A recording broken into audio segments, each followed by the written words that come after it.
ओशो कहते हैं, यदि आप स्वयं से प्रेम नहीं कर सकते तो कौन आपसे प्रेम करेगा। यदि आप स्वयं के मित्र नहीं हो सकते तो आपका मित्र कौन बनेगा। यदि आप अपने आप पर भरोसा नहीं कर सकते तो कौन आप पर भरोसा करेगा। हमारे धोखे बहुत गहरे हैं, हमारी चालाकी बहुत सूक्ष्म है। हम बदसूरत चीज़ों को सुंदर नाम देते हैं, यही हमारी सबसे पुरानी रणनीति है। तो मैत्री का हमारा पूरा विचार एक गलतफहमी है। मैत्री एक रिश्ता बन जाती है, तय हो जाती है। मित्रता अधिक प्रवाहित होती है, अधिक तरल होती है। मैत्री एक रिश्ता है, मित्रता आपके होने की एक अवस्था है। आप बस मिलनसार हैं, किसके लिए यह बात नहीं है। यदि आप एक पेड़ के किनारे खड़े हैं तो आप पेड़ के अनुकूल हैं, या यदि आप चट्टान पर बैठे हैं तो आप चट्टान के अनुकूल हैं। इंसानों के लिए, जानवरों के लिए, पक्षियों के लिए आप बस मित्रवत हैं। यह कुछ स्थिर नहीं है, यह एक प्रवाह है जो पल पल बदलता रहता है। मित्रता साधक के विकास के लिए सबसे महत्वपूर्ण गुणों में से एक है। यह वास्तव में मीठा है। यह आपके पूरे जीवन को मधुर संगीत से भरपूर, मधुर सामंजस्य से परिपूर्ण बनाता है। बुद्ध की दृष्टि में यह तथाकथित प्रेम से ऊंचा है। इस मित्रता की स्थिति को कैसे प्राप्त करें? मित्रता का स्वाद लेने के लिए इसे आप में एक महान परिवर्तन की आवश्यकता होगी। अभी तो आप जैसे हैं, आपके लिए मित्रता दूर का तारा है। आप दूर के तारे को देख सकते हैं। आपके पास एक निश्चित बौद्धिक समझ हो सकती है, लेकिन वह केवल एक बौद्धिक समझ रह जाएगी, अस्तित्वगत स्वाद नहीं। जब तक आपके पास मित्रता का अस्तित्वगत स्वाद नहीं है, तब तक मैत्री और मित्रता के बीच अंतर करना बहुत मुश्किल, लगभग असंभव होगा। मित्रता सबसे शुद्ध चीज है जिसे आप प्रेम के संदर्भ में सोच सकते हैं। यह इतना शुद्ध है कि आप इसे फूल भी नहीं कह सकते, आप इसे केवल एक सुगंध कह सकते हैं जिसे आप महसूस कर सकते हैं और अनुभव कर सकते हैं, लेकिन आप इसे पकड़ नहीं सकते। वह वही है, आपके नथुने इससे भरे हुए हैं, आपका अस्तित्व उससे घिरा हुआ है। आप कंपन महसूस करते हैं, लेकिन इसे पकड़ने का कोई तरीका नहीं है। अनुभव इतना बड़ा और इतना विशाल है और हमारे हाथ बहुत छोटे हैं। मैंने आपसे कहा था कि आपका प्रश्न बहुत जटिल है, प्रश्न के कारण नहीं बल्कि आपके कारण। आप अभी उस बिंदु पर नहीं हैं जहां से मित्रता एक अनुभव बन सके। वास्तविक बनो, प्रामाणिक बनो और आप प्रेम के शुद्धतम गुणवत्ता को जानोगे। बस आपके चारों ओर प्रेम की सुगंध और शुद्धतम प्रेम की वह गुणवत्ता है मित्रता। ध्यान करो, आप क्या कर रहे हैं, आप क्या सोच रहे हैं, आप क्या महसूस कर रहे हैं, इसके बारे में अधिक जागरूक बने, अधिक से अधिक जागरूक बने, गहन रूप से जागरूक हों और एक चमत्कार घटित होने लगता है। जब आप अधिक जागरूक होते हैं तो सभी प्रकार के विश्वास गायब होने लगते हैं। अंध विश्वास विलीन हो जाते हैं, तित्र वित्र हो जाते हैं, अंधेरा वाष्पित हो जाता है और आपका आंतरिक प्रकाश रोशनी से भर जाता है। उस रोशनी से निकली मोहब्बत दोस्ती है। जिस क्षण आप ध्यान पूर्ण हो जाते हैं, आप दूसरे को किसी चीज में कम करना बंद कर देते हैं। सच्ची वास्तविक मित्रता क्या है? तुम्हारा जो यह प्रश्न है वह बड़ा जटिल है।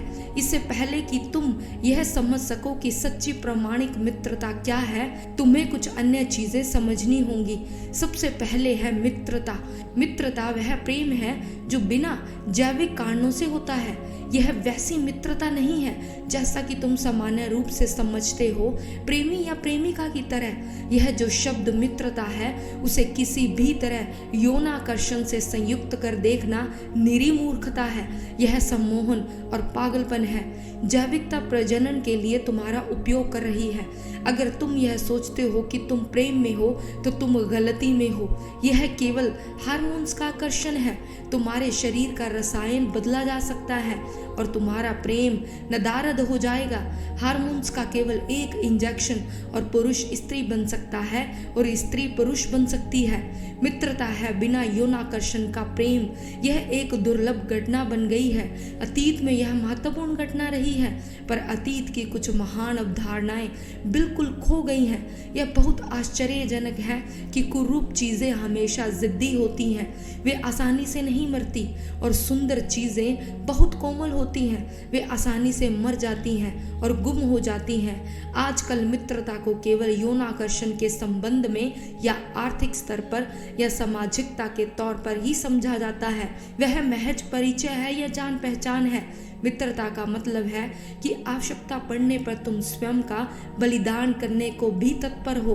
मित्रता का मतलब है कि तुमने किसी अन्य व्यक्ति को स्वयं से ज्यादा महत्वपूर्ण माना। यह व्यापार नहीं है, यह अपने आप में पवित्र प्रेम है। जिस तरह से तुम अभी हो वैसे ही इस तरह की मित्रता संभव है। अचेतन व्यक्ति भी इस तरह की मित्रता रख सकते हैं, लेकिन जब तुम स्वयं के प्रति ज्यादा सजग होने लगते हो तब मित्रता मैत्री में बदलने लगती है। मैत्री का आशय ज्यादा व्यापक, ज्यादा बड़ा आकाश है। मैत्री के मुकाबले मित्रता छोटी चीज है। मित्रता टूट सकती है और मित्र शत्रु बन सकता है। मित्रता में इस तरह की स्थिति बदलने की संभावना हमेशा बनी रहती है। इस संबंध में मुझे मैकियावेली का स्मरण होता है, जिसने विश्व के राजकुमारों को मार्गदर्शन किया है। उसकी महान किताब द प्रिंस में उनमें से एक परामर्श यह था, ऐसी कोई बात अपने मित्र को मत बताओ जो कि तुम अपने शत्रु को नहीं बता सकते, क्योंकि वह व्यक्ति जो आज मित्र है कल शत्रु बन सकता है। और उन परामर्शों में से एक परामर्श यह भी था कि अपने शत्रु के संबंध में भी ऐसा मत बोलो जो उसके विरोध में हो, क्योंकि शत्रु भी कल मित्र बन सकता है। तब तुम्हारे लिए स्थिति काफी अजीब होगी। मैकियावेली की यह साफ अंतर्दृष्टि है कि हमारा साधारण प्रेम नफरत में बदल सकता है। हमारी मित्रता किसी भी क्षण शत्रुता में बदल सकती है।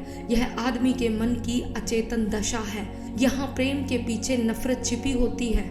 यहाँ तुम उस व्यक्ति को भी घृणा करते हो जिनसे तुम्हें प्रेम है, पर इसके प्रति अभी तुम्हारी सजगता नहीं है। मैत्री केवल तब ही संभव बन सकती है जब तुम वास्तविक और प्रामाणिक होते हो और जब तुम स्वयं के प्रति पूर्ण रूप से सजग होते हो। और इस सजगता में से यदि प्रेम निकलता है तो वह मैत्री है। और यह जो मैत्री है वह कभी भी विपरीत में नहीं बदलती। ध्यान रहे, यह कसौटी है। जीवन के महानतम मूल्य हैं केवल वे ही हैं जो विपरीत में नहीं बदलते। सच तो यह है कि यहाँ कुछ भी विपरीत नहीं है। तुमने पूछा है कि वास्तविक प्रामाणिक मैत्री क्या है। तुम मैत्री का स्वाद चख सको, इसके लिए तुम्हारे अंदर महान रूपांतरण की आवश्यकता है। जैसे अभी तुम हो उसमें तो मैत्री एक दूर का सितारा है। तुम दूर के सितारे को देख तो सकते हो। तुम इस संबंध में बौद्धिक समझ भी रख सकते हो, पर यह समझ केवल बौद्धिक समझ ही बनी रहेगी। यह कभी अस्तित्वगत स्वाद नहीं बन सकता।